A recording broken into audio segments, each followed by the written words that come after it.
네,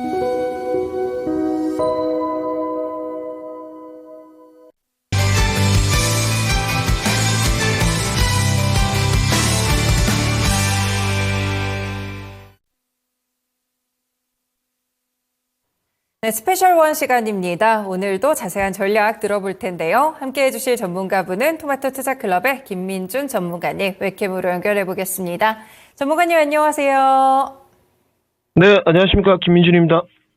네, 오늘 시장 분위기는 어느 정도 혼조세에서 좀 대기 모드에 들어갔고 제약바이오 섹터들의 퍼포먼스가 눈에 띄는 것 같습니다. 한 줄평 어떻게 보실까요? 네, 종목군 장세이긴 합니다만은 조정을 염두에 둘 것 이렇게 적었습니다. 네, 저희는 다시 한번 좀 긴장 모드로 들어가 보겠습니다. 시장에 대한 전략도 함께 알려주세요. 네, 지난주부터 계속 좀 경고 시그널을 드리고는 있습니다. 증시가 물론 조정이나 아직 부러질 기미는 보이고 있지는 않습니다. 특히 미국 시장 자체가 하락 기조로 가고 있지는 않거든요. 단지 나스닥 차트 모습을 좀 보셔야 될 것 같습니다. 어제 좀 장대 음봉이 좀 출회했습니다. 피로도는 확실히 있다. 그런데 이제 기술적인 모습으로 봤을 때 또 기본적 분석상 지금 반도체가 좀 굳건히 버티는 모습이고 어찌됐건 미국 시장의 견인차 역할을 했던 것이 특히나 엔비디아 주식인데 엔비디아 주식이 쉬질 않습니다. 다른 데는 조금씩 이제 조정이나 피로도가 노출되는 모습이긴 한데요. 결국 좀 조정 자체가 우리나라 시장에 안 좋을 것이냐, 어제도 말씀드렸지만 더 좋을 것이다. 두려움이나 겁먹지 마시고요. 단지 차트 모습 보시게 되면 지금은 일정 부분 조정을 염두에 둬야 될 것 같고요. 이벤트나 지표들이 이번 주에 상당히 많습니다. 계속 안내를 드렸는데 국내에 일단 넘어가기 전에 우리 국내 증시가 오늘은 상당히 미국 증시 대비 디커플링 되면서 체감 지수가 좀 높은 편인 것 같습니다. 상당히 우려감이 있으셨을 텐데요. 인터 배터리 데이도 좀 있고 EV 행사도 있으면서 여러 가지 또 반도체 종목도 후발 종목들이 올라오는 국면입니다만은 우선 가장 매크로 변수나 대외 변수 지수 앞에 장사 없다는 말이 이번 주 내내 좀 작용할 것으로 판단되고 있습니다. 특히 저는 금요일까지는 시장이 안 좋다 좀 보고 있는데 우선 금요일까지 매크로 변수를 좀 보게 되면 제롬파월 의장 상원 하원 증언이 있고요. 어제도 말씀드렸지만 그리고 고용 지표 같은 부분들이 상당히 중요하죠. 금요일 날 좀 발표가 되기 때문에 주목을 해보셔야 될 것 같고 늘 계속 저는 고용에 오류가 있다. 미국 시장은 소프트 랜딩 이야기하지만 경기 침체입니다. 상당히 실물 경제는 좋지 않다고 좀 보고 있고요. 단지 이제 미국이 이 실물 경제가 좋지 않은데도 빠르게 금리 인하를 당기지 못하죠. 증시가 너무 AI 산업의 측정을 잘못해서 그렇다 언지를 드렸고요. 그래서 이번 주는 조정 구간을 좀 이용한 전략이 중요할 것 같고 매매하신 분들 장기 투자 관점은 아직까지는 주도주 형국에서는 별 문제가 없어 보입니다. 단지 이제 올라가는 종목들은 보유자 영역으로 좀 남겨두고 분할 매도 차익 실현을 해가야 될 것 같고요. 이제 매매 접근하신 분들은 미국 증시의 커플링을 좀 염두에 두고 국내도 커플링을 염두에 두면서 조정 구간에 좀 잡아가야 될 것 같고 어디까지 좀 열어두시는 게 좋을 것 같냐. 나스닥 포인트로 제가 봤을 땐 이번에는 지난번에 17,500 제시드렸는데요. 이번에는 좀 낙폭을 조금 더 깊게 잡았습니다. 17,400선 정도까지는 열어두셔야 될 것 같고요. 다음 주에도 시장의 변수가 좀 있습니다. 양옵션 만기일이 있고 내마녀의 날이 있기 때문에 특별한 호재성 이벤트는 없다. 그리고 이제 양해가 끝났는데 양해에 대한 평가는 제가 예측했던 대로 같습니다. 일단 부동산은 안고 가겠다는 전략을 좀 펼친 것 같고요. 지금 홍콩 항생 지수 모습을 좀 보여주고 있는데 오늘은 그나마 좀 올라오고 있는 모습이고 상해 종합 지수도 오늘 오랜만에 좀 보시죠. 상해 종합 지수 모습인데 저는 이렇게 좀 판단하고 있습니다. 양해에 대한 평가가 외부 평가가 어떤 형태로든 박할 것이다. 경제 성장률을 5%를 제시했는데 지난해 GDP는 수정치 예비치 확정치 이렇게 나오는데 5.2 정도가 나왔습니다. 거의 비슷한 언저리죠. 우선 가래로 막을 걸 좀 호미로 막는 느낌이고요. 부동산을 안고 가기 때문에 중국 시장에서는 제가 봤을 때 계속적으로 금리 인하나 특히 지준율 인하를 할 가능성이 매우 높은 것 같습니다. 그러면 경기 부양에 대한 어느 정도 의지를 강력하게 피력하지 못했지만 부동산 문제를 좀 해결하고 내수 경기를 부양하기 위해서는 중국 시장도 제가 봤을 때 증시 부양으로 좀 이어질 것 같습니다.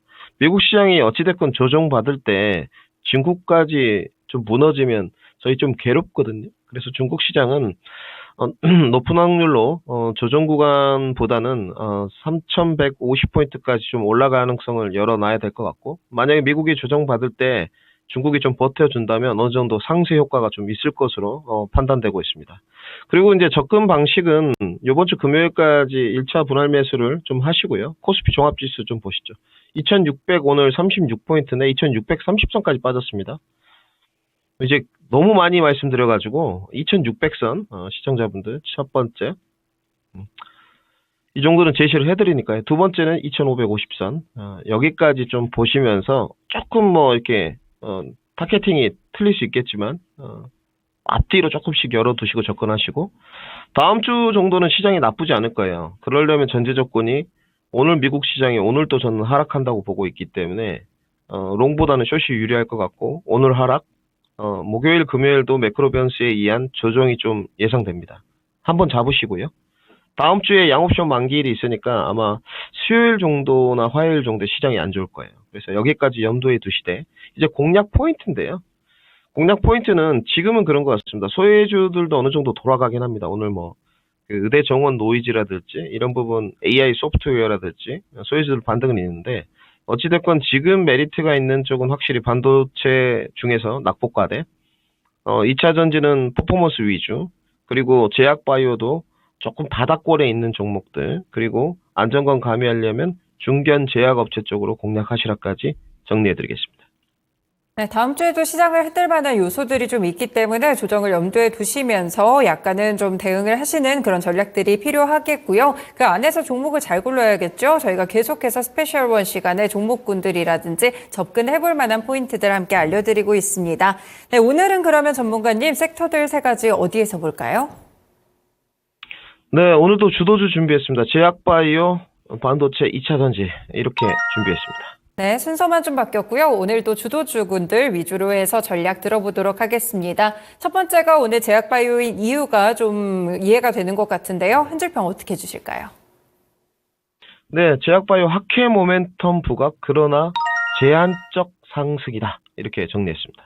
네, 학회 모멘텀들 위주로 오늘 나오는 기업들이 굉장히 잘 가고 있는 모습들인데 여기서 따라가면 안 될지 그럼 제약바이오 전략들 함께 알려주세요. 네, 지금 오늘 그 주도주 3개 준비했는데 변화 기조가 있습니다. 우리 시청자분들 아시겠지만 지금 예전과는 좀 다른 모습이에요. 가는 종목들 달려들기는 좀 부담스럽고요. 그리고 제약바이오 같은 경우도 마찬가지로 종목들 가는 종목들만 좀 랠리 나오는 이런 국면에서 오늘 이제 학회 모멘텀 3월하고 5월에 초록 공개가 있고 AACR과 아스코가 4월, 6월에 있는데 아스코가 행사는 더 큽니다. 금리 인하가 지금 미뤄진 시점에서 투심 변화가 그래도 없다. 가는 종목들에 단단하게 유지되고 있다는 측면은 제약바이오에서 분명히 좋은 분위기고요. 단지 계속 경계해야 될 부분은 제약바이오 자체에 접근을 할 때 예전처럼 임상실험 뭐 당긴다든지 좀 재무가 부실하다든지 이런 부분들은 일단 기본적 분석상 증자 이슈로부터 자유로울 수가 없습니다. 그래서 경계를 하시고, 단지 이제 AACR이나 아스코 이런 형식적인 이벤트인데요. 이 형식적인 이벤트가 나올 때 바닥권에 있는 종목들은 어느 정도 반응을 하고 있습니다. 이것도 낙수 효과까지는 아니고요. 오늘 제한적 상승이 나온다고 그래서 코멘트를 드렸고, 가는 종목만 조금 더 갈 겁니다. 우선 오늘 단기 이벤트 하면서 저가 매수가 유입됐고, 레고캠 바이오 좀 보시죠. 저는 이제 알테보다는 레고캠 쪽이었는데, 우선 오늘 갭으로 6만 원을 띄웠고요. 요즘 트렌드라고 계속 말씀을 드렸죠. 매물대를 돌파하는 과정이 요새 갭 상승이 굉장히 많습니다. 그리고 나서 갭이 좀 무너지지 않는 국면. 근데 이제 레고캠 바이오도 시세 단계가 분산 단계로 갑니다. 여기서부터는 보유자 영역이고요. 눌림목은 이제 고스트레이더 영역이라는 걸 좀 염두에 두시고, 그리고 이제 오늘 그 AACR의 낙수 효과로 조금 퍼져나가는 쪽이 오전에도 조금 말씀드렸는데 우선 GI 이노베이션 여기는 관심을 좀 가져보셔야 될 것 같고요. 임상실험이라든지 파이프라인을 이야기 드리는 건 시간이 좀 제한적이라서 힘들고, 그 다음에 뭐 이제 조금 올드하긴 하지만 ABL 바이오 쪽도 오늘 시세 분출 괜찮았습니다. 역시나 이제 기술 이전 많이 했던 기업이고 이중항 쪽에서는 기술력이 도드라지기 때문에 최근에 제가 봤을 땐 기술 수출 이전 계약은 들려오진 않는데 하회 모멘텀을 좀 탔다고 보여지고 거래량이 동반되었기 때문에 이제 아마 하방 경직성이 24,000원 정도 형성되지 않을까 참고를 좀 해보시면 될 것 같고요. 그리고 이제 한 종목 더. 오늘 최근에 시세가 조금 도드라지지 않았는데 이 기업은 올해 연말까지 중소형주 중에서는 계속 관심을 가지셔야 됩니다. 에이프릴 바이오고요. 여기는 독특하게 재무나 올해 내년에 실적 기반 종목입니다. 임상실험은 전반기하고 하반기에 하나하나씩 예정이 돼 있는데 어찌됐건 그 로얄티도 좀 수령을 할 것 같고요. 주가는 무상증자도 했는데 3개월 정도 지나서 희석이 되었다.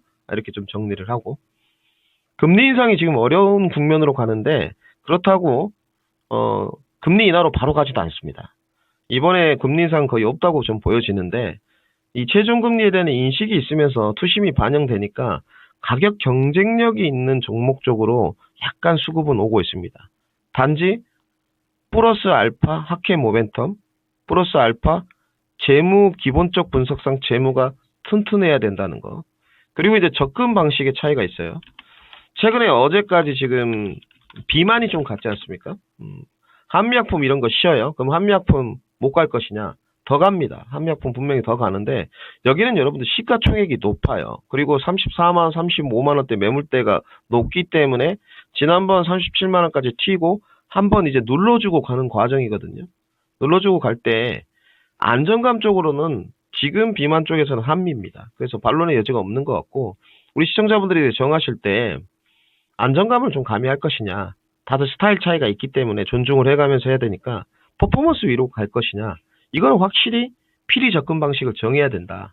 그리고 내가 저점 매수 고점 매수를 해서 오늘 그 티움바이오 이런 종목들도 오른거든요.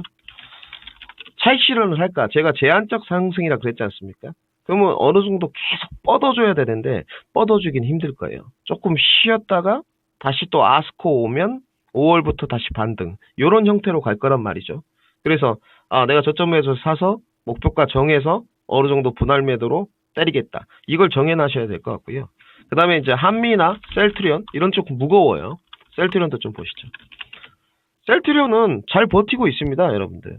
주가 보시면 아시겠지만 21선은 그때도 말씀드렸지만 올드하고 매물대가 이제 19만원부터 17만원까지 굉장히 많습니다. 그런데 62동평균선을 기점으로 오르락 내리락 등락 과정은 연출시키고 있거든요. 그러면 지금 과정은 셀트리온의 앞으로 모멘텀도 중요하겠지만 매물대 소화 과정이라고 저는 보여집니다. 이런 쪽들은 지금도 기회가 될 수 있습니다. 물론 주가 상승률이나 퍼포먼스는 소형주보다 떨어지겠죠. 그래서 한미 결국 비만이죠. 셀트리온, 삼바 바이오 시밀러, SK바이오팜 신약 이런 쪽은 좀 모아가시는 전략. 하회 모멘텀을 타는 후발 주자들 두 개 알려드렸어요. 지아이노베이션, 에이프릴 바이오 이런 쪽은 퍼포먼스 위주로 접근 방식을 정해서 가야 된다. 구도 변화는 크게 없을 것 같고요. 구도 변화는 크게 없으니까 너무 조금 바닥권에 있는 낙수 효과가 더딜 종목들을 아직까지는 선정하지 마시되 초록 공개라든지 오늘 레고캠바이오도 AACR에서 5개 파이프라인 공개한다 이런 내용 때문에 지금 떴거든요. 그래서 이런 쪽으로만 공략을 해 가셔라까지 정리해 드리겠습니다. 네, 제약바이오 섹터도 금리 인하 시점을 두고 계속해서 좋은 모멘텀들이 불거지는 것 같습니다. 너무 변두리 쪽으로 가지는 마시고요. 이 모아갈 종목 그리고 하회 모멘텀이 있는 종목 속도별로 좀 고르셔가지고 접근 방식 정해서 제약바이오 섹터들 접근해 보시면 될 것 같습니다. 네, 그러면 두 번째로 반도체에 대한 한 가지 또 투자 전략, 투자 포인트 한 줄평 들어볼게요. 네, 후발 주자 찾기 및 낙폭과대 반등 지속 이렇게 적었습니다. 네, 반도체 섹터들 오늘 좀 밀리고 있을 때 또 기회가 되지 않을까 싶은데요. 반도체 종목들에 대해서 또 전략들 함께 자세하게 알려주세요. 네, 이제 지금 반도체는 계속적으로 말씀드린 반도체가 난이도가 있습니다. 우리 시청자 여러분들 아시겠지만 반도체를 기본적 분석상 재무 이런 쪽으로 가면 안 되고요. 공정 과정이 굉장히 전공정부터 후공정까지 많고 미세호려나 선단 공정의 경쟁이 지금 첨예하게 대립하고 있기 때문에 종목 선정이 정말 중요합니다. 그래서 계속 조금 말씀드리지만 DDAI 쪽, 구동칩 정도는 좀 멀리 하셔라. 하반기에 좋을 것 같고요. 그리고 지금 낙폭과돼 있는 쪽에서 가격 경쟁력이 있으면서 주가가 조금 향후에 많이 갈 수 있는 종목을 선정하셔라. 계속 이렇게 말씀드리고 있거든요. 그러면 일단 한미나 본딩 장비 쪽은 제거입니다. 왜냐면 지금 한미는 지금 무너지는 모습은 아닌데 이거는 보유자의 영역이죠. 이런 각도에 관해서 접근을 한다는 것은 이거는 매매 기법도 아니고 뭣도 아닙니다. 그래서 이런 거는 보유자 영역으로 넘기시고 후발주자 쪽에서 이제 선당공전으로 갈 때 지금 투자자들이 가장 쉽게 접근했던 쪽이 증착이지 않습니까? 증착 과정을 보게 되면 PE, CVD 쪽인데 결국은 3강 구도였어요. 유진테크, 주성, 2강에서 지금 가격 경쟁력이 조금 있었는데 퍼포먼스가 더뎠던 원익 IPS도 최근에 주가가 떴습니다. 지금 원익 IPS 차트 모습이 나가는데 28,000원대부터 지금 35,000원대까지 떴으니까 주가가 거의 사실 4일 동안 20% 가까이 올라왔거든요. 그러면 딱 시장의 투심 자체가 유진, 주성 좋지만 좀 부담스럽다.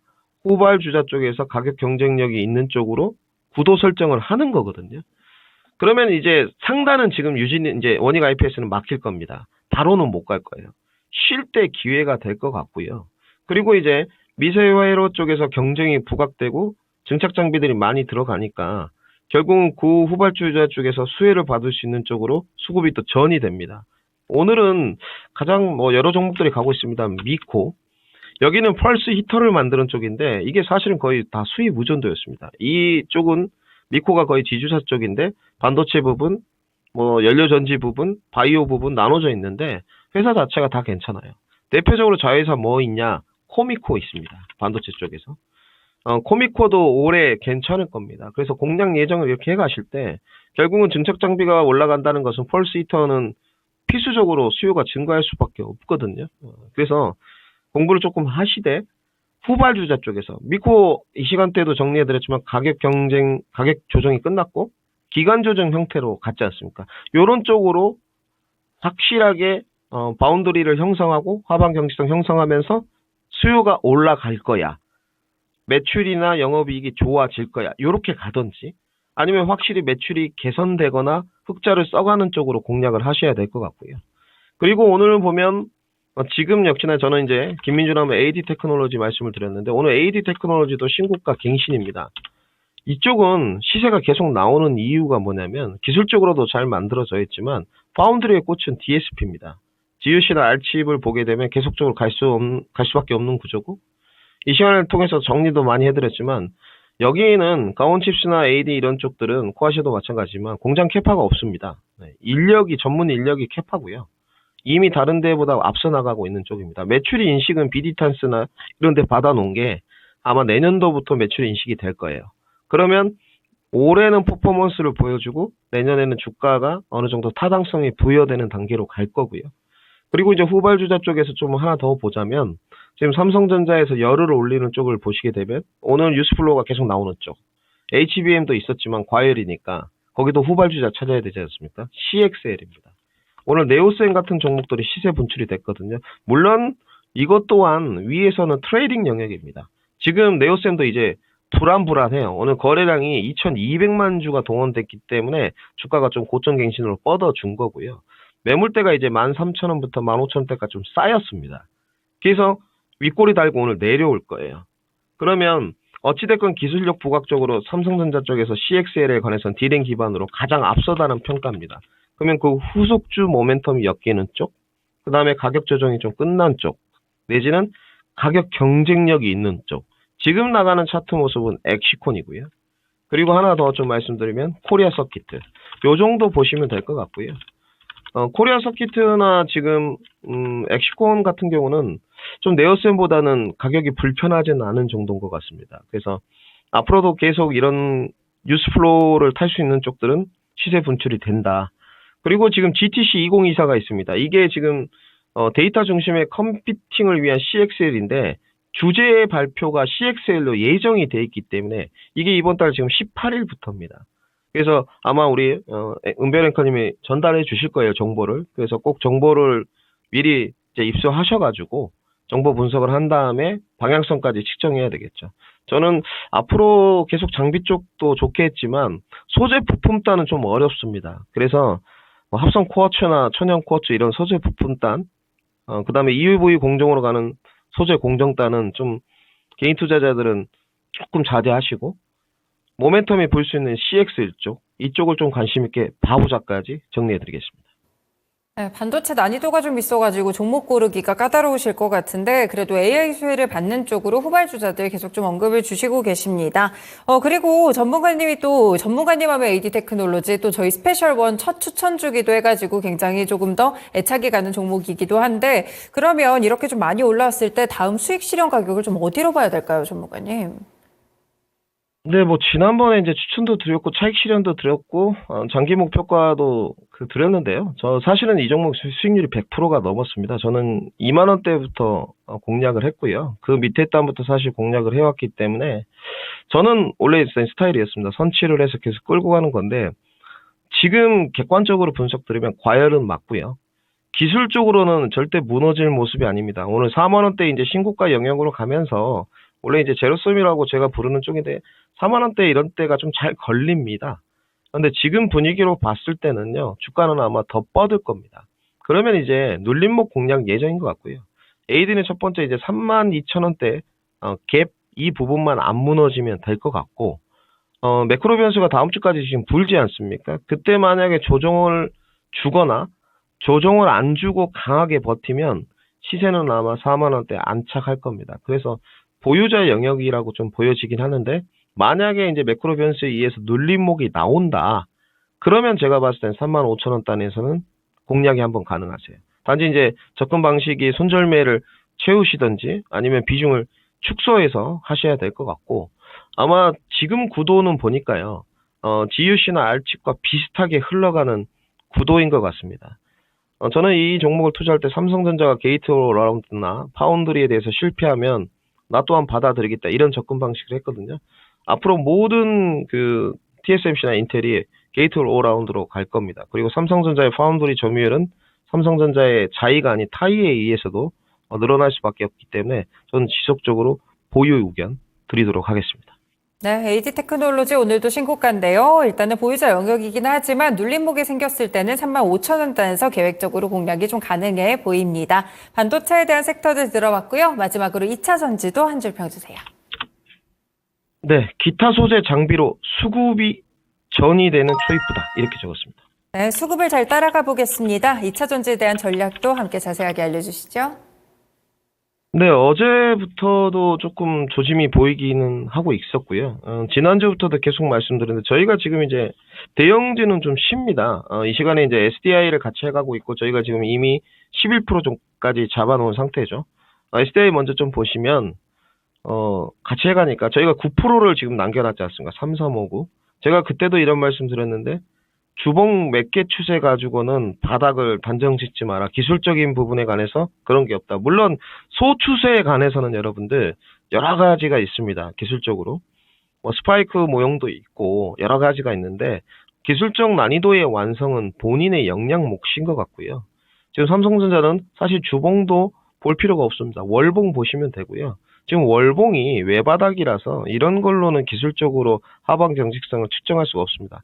저는 그래도 강하게 35만 원 지지가 된다고 보여지고 전방산업이라든지 매크로 변수 특히 이제 미대선 6월에 공매도 재개 여부 이런 부분들까지 조금 구도를 보면서 나머지 9%를 채울 거고요. 그래서 딱 장기 투자할 때 비중을 빠르게 들어가시면 안 됩니다. 단지 대형주가 지금 쉬는데 기타 소재나 몇몇 종목들은 안 쉽니다. 그러니까 작년, 재작년을 보시게 되면 2020년으로 돌아가면 셀의 시간이 있었고요. 그리고 2021년도에 뭐 코스모 신소재나 이런 거 추천을 많이 드렸었는데 전반적으로 조금 시세 초입부에 갔고 작년에는 수직 계열화의 시간이 있었고요. 2022년부터. 그리고 지금 다시 돌아와서 전해질의 시간이 있었던 것 같습니다. 엔캠의 시간이 있었고 이 이제 엔캠 같은 후발주자로 어디로 갈 것이냐. 물론 저도 틀릴 수 있습니다만은 모멘텀이나 유스플로우 이 퍼포먼스를 본다면 지금 시장의 관심은 과연 돈이 되는 종목이 무엇이 될 것이냐 이렇게 귀결되는 것 같거든요. 그러니까 매출이나 기술력, 영업이익 이쪽으로 가야 되는 게 맞는데 주식의 본질이 늘 그렇지 않습니다. 그러면 우선 장기 투자의 접근 포인트, 그 다음에 단기 투자의 공략 포인트가 중요할 것 같은데 장기 투자는 변함없습니다. 셀, 수직 기여로와 양극재 단으로 하시고요. 장기 투자하면 분명히 승리 방정식으로 갈 거고요. 그 다음에 이제 우리가 퍼포먼스로 볼 것 같은데 오늘 대주도 움직입니다. 결국은 아직 변곡점 안착은 안 했으니까 가격 경쟁력은 있다는 쪽이고 거래량이 계속 생겨요. 실리콘 응급제 이야기가 나올 때마다 결국은 IRA 수혜 이런 것도 생각을 해야 될 것 같고 오늘 제2호 지금 변곡 돌파다가 지금 변곡에서 걸렸는데 제가 봤을 땐 높은 확률로 안착할 공산이 굉장히 큽니다. 지금 28,400원 여기가 변곡이거든요. 이건 안착하면 수급 직결 구도가 이루어질 공산이 매우 높고요. 그리고 어제 CIS가 25%대 시세 분출을 했는데 오늘 저는 12,000원대까지 밀릴 줄 알았습니다. 작년에 어닝 서프라이즈 썼고요. 이런 종목들이 먼저 가는 구도가 형성되고 있습니다. 요 외에 이제 하나 더 말씀드리면 에코앤드림. 이런 쪽도 시세 분출이 있었지 않습니까? 그런데 지금 이제 에코앤드림은 부담스럽잖아요. 주가가 2만원부터 지금 9만원까지 뻗어 올라왔기 때문에 부담스러워요. 그러면 지금 남아있는 건 도전제 쪽은 2차전지 장비지 않나. 특히 이제 가격 경쟁력이 있는 뭐 PNT, CIS, 윤성 FNC까지 이 중에서 저는 올해 지금 원티어군은 PNT하고 CIS로 본다까지 정리해드리겠습니다. 네, 2차 전지에 대한 전략까지 함께 연결해서 들어봤습니다. 그러면 바로 오늘장 관심 종목으로 넘어가 볼게요. 오늘장 종목은 어디서 주실까요, 전문가님? 네, 오늘은 뜨거운 2차 전지 장비 준비했습니다. 코인테크 준비했습니다. 네, 2차 전지 전략 들었으니까 코인테크에 대한 포인트까지 함께 들어보겠습니다. 저는 작년부터 2차 전지 장비는 내려놓고 싶지가 않습니다. 작년에도 수익률 정말 좋았고요. 올해도 마찬가지입니다. 올해는 이제 시청자들하고 같이 셀을 조금씩 편제해 가고 있는데 올해도 장비입니다. 제가 봤을 때는 퍼포먼스도 그렇고 일단 IRA 이런 데서 좀 자유롭고 미 대선의 어떤 매크로 변수에 좀 자유로우려면 장비가 맞는 것 같고요. 코인테크 올해 가이던스를 보시게 되면 작년에 여러분들 3,200억에 210억 썼습니다. 여기는 형태가 정말 좋습니다. 늘 제가 말씀드리지만 매출액 성장이 돼가느냐 이걸 보셔야 되고요. 올해 4,200억에 428억. 그러면 내년엔 어떠냐? 내년에 5,000억입니다. 여기는 지금 작년 기준 영업이익이 41%, 순이익이 114%가 증가했고요. 2차 전지 공정 자동화 시스템이 구축되어 있습니다. 그리고 세계 최초로 전체 공정, 풀 자동화 시스템 개발하고 있고 가격은 제가 봤을 때 거의 바닥 왔다. 이렇게 보시면 될 것 같습니다. 손절가는 제시 않도록 하고요. 목표가만 1차 매물대까지 한번 보겠습니다. 29,400원 제시도록 하겠습니다. 네, 오늘의 추천 종목은 2차 전지 장비 쪽으로 또 좋다고 전략 쪽에서 봐주셨으니까요. 코인테크 제시를 주셨습니다. 목표가 29,400원, 손절가 없고요. 코인테크 실적도 괜찮은 기업이고요. 장비 쪽으로 좀 공략 생각해 보시면 코인테크도 생각을 해보시면 좋을 것 같습니다. 네, 오늘 관심 종목까지 잘 들었습니다. 전문가님 고맙습니다. 네, 감사합니다. 네, 지금까지 스페셜 원 시간이었고요. 토마토 투자클럽의 김민준 전문가와 함께했습니다.